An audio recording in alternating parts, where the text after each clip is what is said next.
92 हनुमान राक्षस युद्ध। हनुमान राक्षस युद्ध। सीत से विद लेकर जब हनुमान चले तो वे सोचने लगे कि जानकी का पता तो मैंने लग लिया। उनको रामचंद्र जी का संदेश देने के अतिरिक्त उनसे भी राघव के लिए संदेश प्राप्त कर लिया। अब शत्रु की शक्ति का भी ज्ञात कर लेना चाहिए। राक्षसों के प्रति साम, दान और भेद नीति अपनाने से लाभ होना नहीं है, अतः मुझे यह दंड नीति अपनाने के लिए अपने पराक्रम का प्रदर्शन करना ही उचित जान पड़ता है। ऐसा सोचकर उन्होंने अशोकवटिक को विध्वंस करने का विचार किया जो रावण अत्यंत प्रिय थी। उन्होंने विचार किया जब वह अपनी प्रिय वाटिक को उजड़ने का समाचार सुनेगा तो अवश्य क्रुद्ध होकर अपने वीर सैनिकों को मुझे पकड़ने या मरने के लिए भेजेगा।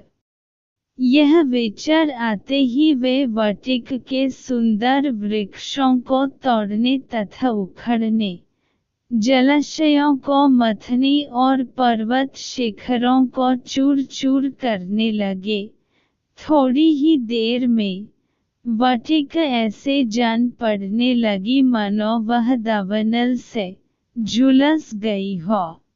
सुंदर सरोवरों के मणिमय स्फटिक घटों टूटकर कर मलबे में परिवर्तित हो गए।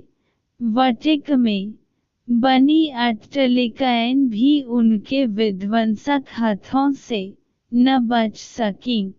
इस प्रकार उन्होंने अशोकवटिक को शोकवटिक बन दिया। सब पक्षी घोंसलों से निकलकर आकाश में मंडरने लगे। जो राक्षसियां रात भर सीत पर पहर देते देते सो गई थीं, वे भी अब इस शोर को सुनकर जग गईं और उन्होंने चकित होकर अशोकवटिक की दुर्दशा को देखा। वे दौड़ी हुई रावण के पास जाकर बोली, हे राजन, अशोकवटिक में एक भयंकर वानर घुस आया है। उसने सब वृक्षों को तोड़कर तहस नहस कर दिया है। सरोवर के घाटों तथा अट्टलिकाओं को भी तोड़कर कूड़े का ढेर बना दिया है। जब हमने उसे भगाने का प्रयत्न किया तो वह हमारे ऊपर झपट पड़ा। बड़ी कठिनाई से हम प्राण बचाकर आपके पास तक पहुंच पाई हैं। उस दुष्ट वानर ने तो जानकी के साथ भी न जाने क्या वार्तालाप किया है। हमें उससे बहुत भय लगता है, कहीं वह सीता को भी जान से न मार डाले। यह समाचार सुनकर रावण प्रज्वलित चित्त की भांति क्रोध से जल उठा। उसकी भ्रिकुटी धनुष की भांति तन गई। उसने तत्काल अपने अनुचरों को आज्ञा दी कि उस दुष्ट वानर को पकड़कर मेरे पास लाओ। रावण की आज्ञा मिलते ही 80,000 राक्षस नाना प्रकार के अस्त्र शस्त्र और लोहे की श्रृंखला लेकर उस उत्पत्ति वानर को पकड़ने के लिए चल पड़े।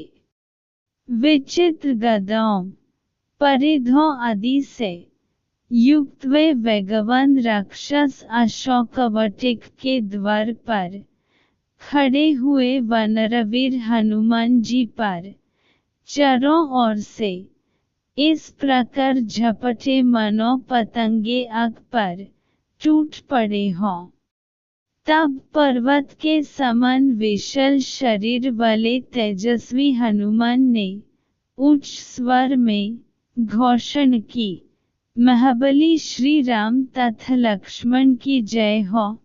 श्री राम के द्वारा सुरक्षित राज्य सुग्रीव की भी जय हो। मैं महापराक्रमी कौशल नरेश श्री रामचंद्र जी का दास हूँ। मेरा नाम हनुमान है।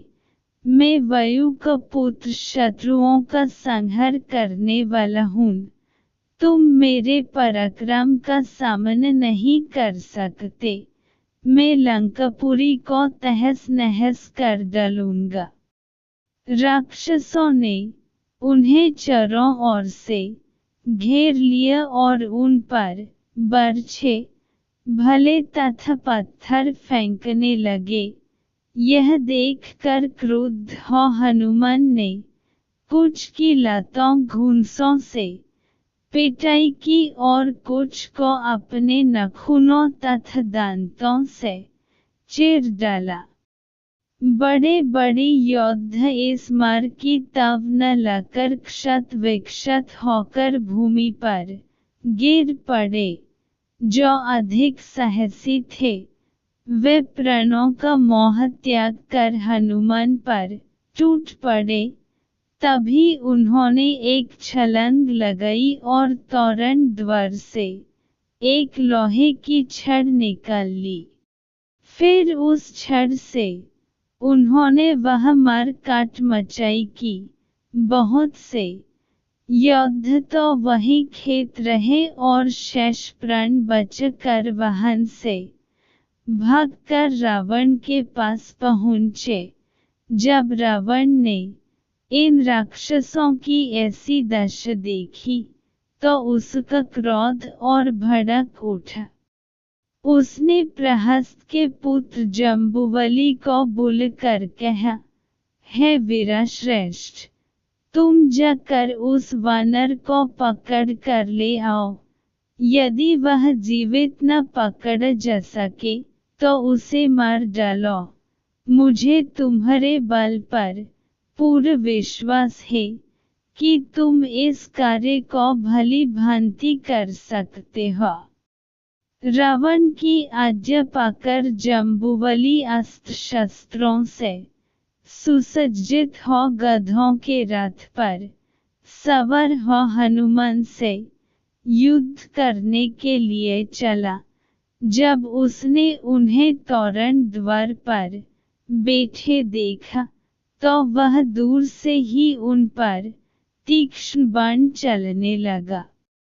जब कुछ बाण पवनपुत्र के शरीर को छेदने लगे तो उन्होंने पास पड़ी हुई एक पर्णशिला को उखाड़कर जम्बुवली की ओर निशाना साधकर फेंका।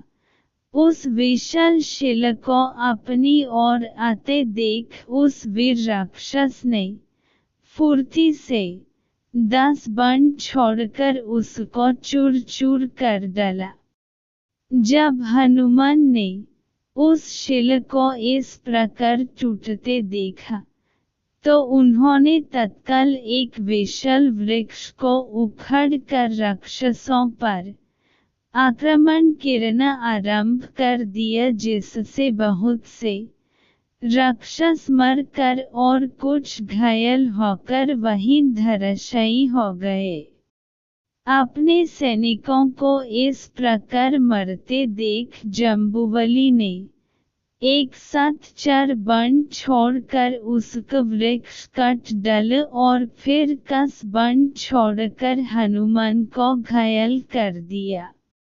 जब हनुमान के शरीर से रक्तधारा प्रवाहित होने लगी तो उन्हें बहुत क्रोध आए और वे एक राक्षस से लोहे का मूसल छीनकर जम्बुवली पर उससे धड़ाधड़ आक्रमण करने लगे, जिससे उसके घोड़े मर गए।